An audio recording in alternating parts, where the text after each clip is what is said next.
سورة الحاقة۔ شروع اللہ کا نام لے کر جو بڑا مہربان نہایت رحم والا ہے۔ سچ مچ ہونے والی، وہ سچ مچ ہونے والی کیا ہے؟ اور تم کو کیا معلوم ہے کہ وہ سچ مچ ہونے والی کیا ہے؟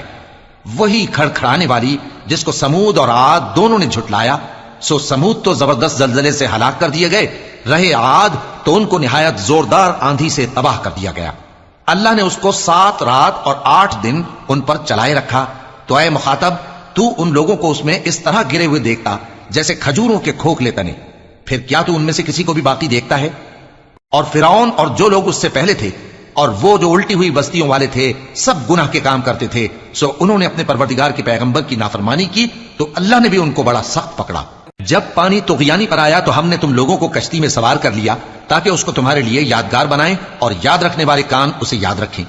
پھر جب سور میں ایک بار پھونک مار دی جائے گی اور زمین اور پہاڑ دونوں اٹھا لیے جائیں گے، پھر ایک بار ہی توڑ پھوڑ کر برابر کر دیے جائیں گے، تو اس روز ہو پڑنے والی یعنی قیامت ہو پڑے گی، اور آسمان پھٹ جائے گا تو وہ اس دن کمزور ہوگا، اور فرشتے اس کے کناروں پر ہوں گے، اور تمہارے پروردگار کے عرش کو اس روز 8 فرشتے اپنے اوپر اٹھائے ہوں گے۔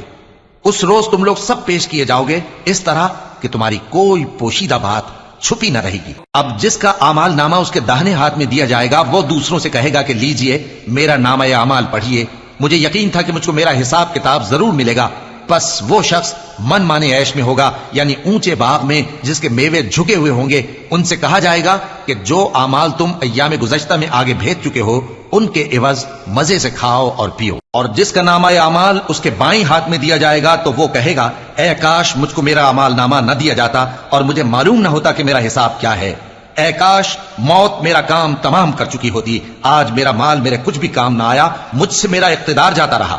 حکم ہوگا کہ اسے پکڑ لو، اب اسے طوق پہنا دو، پھر دوزخ کی آگ میں اسے جھونک دو، پھر زنجیر سے جس کی لمبائی 70 گز ہے جکڑ دو۔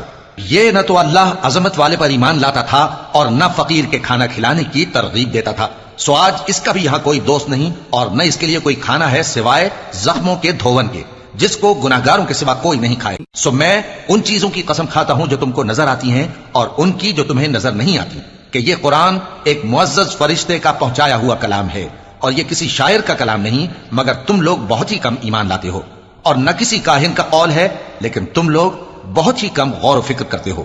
یہ رب العالمین کا اتارا ہوا ہے۔ اور اگر یہ پیغمبر ہماری نسبت کوئی بات جھوٹ بنا لاتے تو ہم ان کا داہنا ہاتھ پکڑ لیتے، پھر ان کی رگے گردن کاٹ ڈالتے، پھر تم میں سے کوئی ہمیں اس سے روکنے والا نہ ہوتا۔